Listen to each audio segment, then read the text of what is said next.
श्री कृष्ण कहते हैं कि जो होता है अच्छे के लिए होता है। कभी कभी विपरीत परिस्थितियाँ हमारे वर्तमान स्थिति को अच्छा करने के लिए ही आती है। मन चंचल होता है, ये इधर उधर भागता है और किसी भी कार्य की एकाग्रता का दुश्मन है। लेकिन यदि ये व्यक्ति के वश में हो जाए तो इससे अच्छा कोई मित्र नहीं है। इसलिए मन को एकाग्र करना ज़रूरी है और मन को एकाग्र करने के लिए बस थोड़े से प्रयास और अभ्यास की ज़रूरत है। भगवान कहते हैं कि मेरे लिए ना कोई घृणित है और ना ही कोई मित्र और ना ही कोई प्रिय, ना ही कोई निर्धन और ना ही कोई धनी। बस जो भक्ति भाव के साथ मुझे याद करते हैं मैं उनका हो जाता हूँ और वो मेरे। श्री कृष्ण कहते हैं कि वो किसी के भाग्य के निर्माता नहीं है, व्यक्ति खुद ही अपना भाग्य लिखता है। आप जैसा बीज बोएंगे आप वैसा ही फसल काटेंगे, आप जैसा कर्म करेंगे आपको वैसा ही परिणाम मिलेंगे। यदि विद्यार्थी मन लगाकर पढ़ाई करेंगे तो परीक्षा में सफल होंगे। इसलिए हर व्यक्ति का भाग्य तभी बदलेगा जब वो अपना कर्म करेगा। भ्रम और संदेह से परे जब भगवान आपसे प्यार करते हैं तो आप हर चीज़ से प्यार करते हैं। श्री कृष्ण कहते हैं कि कभी खेत में किसी किसान को खेती करते देखा है। वो उसे सींचता है, उसे जोतता है, पशु पक्षियों से खेत की फसल की रक्षा करता है।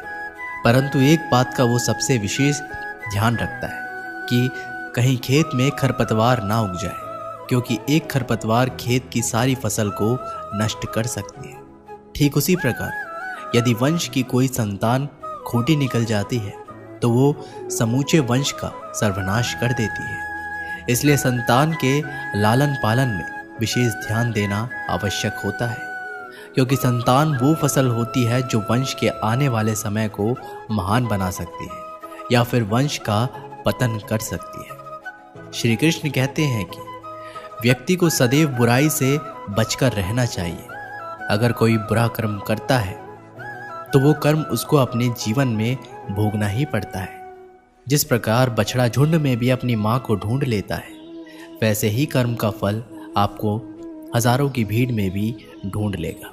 ईश्वर कण कण में निवास करते हैं। छोटे से छोटे जीव के हृदय में ईश्वर का वास होता है। उस जीव को कष्ट का अनुभव होना ईश्वर को कष्ट का अनुभव कराता है। अर्थात किसी जीव को कष्ट देकर आप अपने ईश्वर को खुश कैसे देख सकते हैं। जो श्री कृष्ण का दास हो जाता है वो अपने आराध्य से ऐसे दिन ना दिखाने की कामना करता है जब उनमें गुरूर आ जाए, तो अपने श्री कृष्ण का सवेरा बनकर ही जीवन सफल बनाना चाहता है। जो व्यक्ति सदैव हंसता खेलता मुस्कुराता रहता हो, अगर वो अपने स्वभाव से भिन्न हो जाए, अर्थात चुप चुप गुमसुम उदास रहने लगे, तो समझना उसके हृदय में एक दर्द है। उस दर्द ने उसे कमजोर बना दिया है। जिसमें व्यक्ति के पास संपूर्ण धन दौलत ऐश्वर्य वैभव सब है मगर संतुष्टि नहीं है। उस धन दौलत का कोई अर्थ नहीं, क्योंकि वो व्यक्ति सदैव असंतुष्टि की स्थिति में रहता है। जिसके पास संतुष्टि है वो थोड़े में भी संतुष्ट रहता है। जब भी आप कोई बुरा कार्य करते हो या अच्छा कार्य करते हो, आपको लगता है कि कोई देख नहीं रहा, लेकिन आप ये भूल जाते हैं कि आप जो कुछ भी कर रहे हैं भगवान की दृष्टि सदैव आप पर बनी हुई है। इसलिए आप ये ना समझें कि आप अकेले हैं, भगवान सदैव आपके साथ होते हैं। कहते हैं मन के हारे हार है और मन के जीते जीत। अर्थात जिस प्रकार सकारात्मक विचारों से सफलता मिलती है, उसी प्रकार नकारात्मक विचार असफलता की मार्ग की ओर अग्रसर करते हैं। क्योंकि जैसा हम सोचते हैं वैसे ही हम बन जाते हैं और अपने विचारों के माध्यम से ही हमें नकारात्मक और सकारात्मक परिणाम मिलते हैं। इसलिए अपनी सोच को हमेशा सकारात्मक रखें। मनुष्य ही एक ऐसा प्राणी है जो कर्म करता है, इसलिए कर्म करना प्रत्येक व्यक्ति का धर्म भी है। धर्म करने वाला व्यक्ति ही कर्मवीर कहलाता है। इसलिए कर्म करते रहना खाली बैठे रहने से बेहतर होता है। श्री कृष्ण कहते हैं कि अगर आपको याद ही नहीं है कि गुच्छे की कौन सी चाबी ताले को खोल सकती है, फिर भी आप लगातार ताले को खोलने का प्रयास करते रहते हैं, फिर भी वो ताला नहीं खुलता। अधिकतर लोग ऐसी परिस्थिति में अपनी आशा खो बैठते हैं। उन्हें लगता है कि कहीं चाबी खो गई है और वो तिलमिला जाते हैं, क्रोधित हो उठते हैं।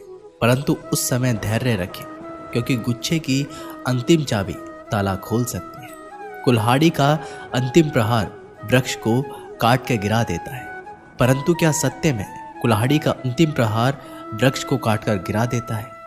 आपको आपका लक्ष्य दिला देता है? नहीं, आपका निरंतर प्रयत्न ही आपको सफलता दिलाता है। जब आपका मन निराश हो तो अपने कार्य में दुगनी उत्साह से जुट जाइए, क्योंकि अनावरत बहता जल ही कठोर चट्टान को काट सकता है। असफलता का मूल है परिश्रम, प्रयास और आशा। श्री कृष्ण कहते हैं कि आपको पूरे धैर्य और भगवान पर विश्वास के साथ अपना जीवन निर्वाह करना चाहिए। लोग अक्सर सच कहने से बचते हैं या डरते हैं, पर सत्य कभी छुप नहीं सकता और ना ही कभी मिट सकता है। हम कितना भी छुपा लें, पर एक ना एक दिन सच तो उजागर हो ही जाएगा। इसलिए जो बात सच पर आधारित हो उसे कहने या मानने से कभी नहीं डरना चाहिए। लोग अपने शरीर को सुंदर बनाने में लगे रहते हैं, पर आत्मा की सुंदरता शरीर की सुंदरता से कहीं ज़्यादा महत्वपूर्ण है। शरीर तो नश्वर है, मिट्टी से बना है और मिट्टी में ही मिल जाता है, पर आत्मा अमर है। इसलिए आत्मा की सुंदरता पर ध्यान दो। आत्मा की सुंदरता स्वयं को भगवान में लीन करने में मिलती है। जो अज्ञानी व्यक्ति होता है वो ये गलतफहमी पाल लेता है कि मैं करता हूँ, सभी कार्य मेरे द्वारा किए जा रहे हैं। ऐसे में उसमें अहंकार घर कर लेता है। परंतु इस सृष्टि में जो भी हो रहा है सब कुछ भगवान की इच्छा से हो रहा है। अज्ञानता के कारण व्यक्ति में जब अहंकार जन्म लेता है तो उसका पतन होना निश्चित है। श्री कृष्ण कहते हैं, मनुष्य का जीवन ऋतुओं के समान होता है। आज ग्रीष्म तो कल वर्षा, परसों शीत। तनिक संकट आया तो हम संयम खो बैठते हैं, तो तनिक ऋतु बदली तो हम अधीर हो जाते हैं। अपने आक्रोश, अपने क्रोध में हम उनसे ही संबंध बिगाड़ लेते हैं जो हमारे अपने होते हैं। क्यों ऐसा ही होता है ना? हमें लगता है कि हमारे अपने हैं, फिर से मना लेंगे, परंतु स्मरण रखिए, सदा ऐसा करना संभव नहीं होता। सागर की उछलती लहरों को तट सहता, और यदि तट ही टूट जाए तो बाढ़ आ जाती है। हमारे संबंध भी दूध की भांति होते हैं। दूध तप कर उबल सकता है, परंतु यदि उसमें खटास आ जाए तो वह फट भी जाते हैं, और फटे हुए दूध को चाहे कितना मथ लो उसमें से मातम नहीं निकलेगा। इसलिए अपने संबंधों को संभाल कर निभाना चाहिए।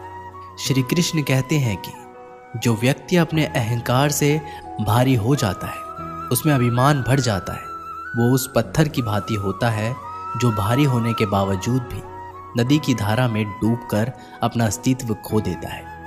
अगर किसी लक्ष्य, खुशियाँ, सफलता की प्राप्ति में लंबा समय लग रहा है, प्रतीक्षा की अवधि अधिक है, तो हो सकता है आपकी अपेक्षा से ज़्यादा आपको मिलने वाला है। अपने कर्म पर अडिग रहिए और विश्वास रखिए उस ईश्वर पर जो आपके कर्म की परीक्षा ले रहा है। जो लोग जीवन को भूत और अतीत के भरोसे छोड़ देते हैं, उन्हें श्री कृष्ण सावधान करते हैं। जीवन का अर्थ ना भूत है न भविष्य। जीवन केवल और केवल वर्तमान है।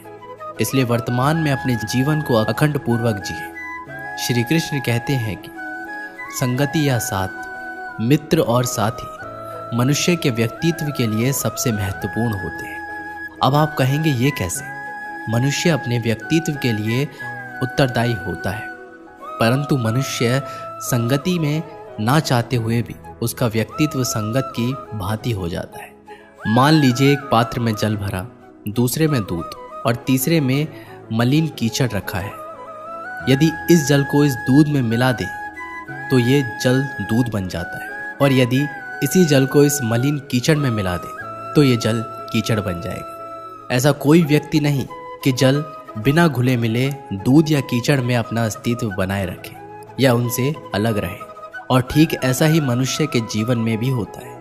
यदि एक गुणहीन व्यक्ति गुणवानों की संगति में बैठे तो उसे भी गुणवान समझा जाता है, सम्मान का पात्र समझा जाता है, और यदि एक गुणवान व्यक्ति गुणहीनों संगति में बैठे तो उसे तिरस्कार मिलता है। इसलिए अपने जीवन में सदैव संगति सोच समझकर सावधानी से चुनिए। श्री कृष्ण कहते हैं कि वो सब कुछ करो जो तुम्हें करना है, लेकिन लालच से नहीं, अहंकार से नहीं, वासना से नहीं, ईर्ष्या से नहीं, बल्कि प्रेम, करुणा और भक्ति के साथ। श्री कृष्ण कहते हैं नरक के 3 द्वार हैं, काम, क्रोध और लोभ। जो व्यक्ति कामी प्रवृत्ति का होता है, जिसके मन में लोभ होता है और जो अत्यधिक क्रोधी स्वभाव का होता है, उसके लिए नरक के द्वार सदैव खुले होते हैं। अर्थात ऐसे व्यक्ति को तो सिर्फ नरक में ही जगह मिलती है। मनुष्य सब कुछ चाहता है, पर सब कुछ उसे नहीं मिल सकता। आपको जो मिला उसके लिए पश्चाताप मत करो, और जो आपसे खो गया, जो आपसे अलग हो गया, उसके लिए निराश भी मत हो। भगवान कहते हैं मैं सभी प्राणियों के हृदय में स्थित आत्मा हूँ। मैं ही सभी प्राणियों का आदि, मध्य और अंत हूँ। समय एक सा नहीं रहता। आज दुख है तो कल सुख भी आएंगे, और सुख के बाद दुख आना भी स्वाभाविक है। श्री कृष्ण कहते हैं कि मनुष्य भी बड़ा विचित्र प्राणी है। अपनों से नीचे के स्तर के लोगों को हीन दृष्टि से देखता है, उनका उपहास उड़ाता है, उनसे बार बार कहता है तुम्हारा कुछ नहीं हो सकता, तुम भविष्य में कुछ नहीं कर पाओगे। जब मनुष्य के पास धन संपत्ति, मान सम्मान होता है तो वो दूसरों का आदर नहीं करता, परंतु वो एक बात भूल जाता है कि उससे भी अधिक शक्तिशाली कोई अस्तित्व में है, और वो है समय। समय अपना चक्र कब बदलेगा ये कोई नहीं जानता। समय अपनी करवट कब लेगा ये कोई नहीं जानता। कोयला भी समय के साथ साथ हीरे में परिवर्तित हो जाता है। इसलिए जीवन में कभी भी किसी का भी उपहास नहीं उड़ाना चाहिए। श्री कृष्ण कहते हैं कि निस्वार्थ कर्म को अपने जीवन में अपनाएं। जो विधाता की लेख में होता है उसी का फल हमें मिलता है। विधि के विधान को स्वयं ईश्वर भी नहीं टाल सकते। जिस व्यक्ति के पास आपके लिए मान सम्मान और कद्र ना हो, उनके साथ रहना व्यर्थ है। वो सदैव आपके लिए शत्रुता का भाव रखते हैं। ऐसे व्यक्ति के साथ रहने से उत्तम है आप अकेले रहें। इस जीवन में अधिक सीधा होना, सरल होना भी अनुचित है। जो सरल और सीधे स्वभाव का होता है, लोग उसका अनायास फायदा उठाते रहते हैं। अच्छी किस्मत के लोग थोड़ी भी बुरा होने पर भगवान को कोसते हैं, और बुरी किस्मत के लोग थोड़ा भी अच्छा होने पर भगवान का स्मरण और ध्यान करते हैं। प्रभु अपने भक्तों की सदैव परीक्षा लेते रहते हैं। इस परीक्षा में भक्तों को अनेकों कष्टों का सामना करना पड़ता है। सामान्य लोग इसे अपना दुख मानकर पीछा छुड़ाते हैं।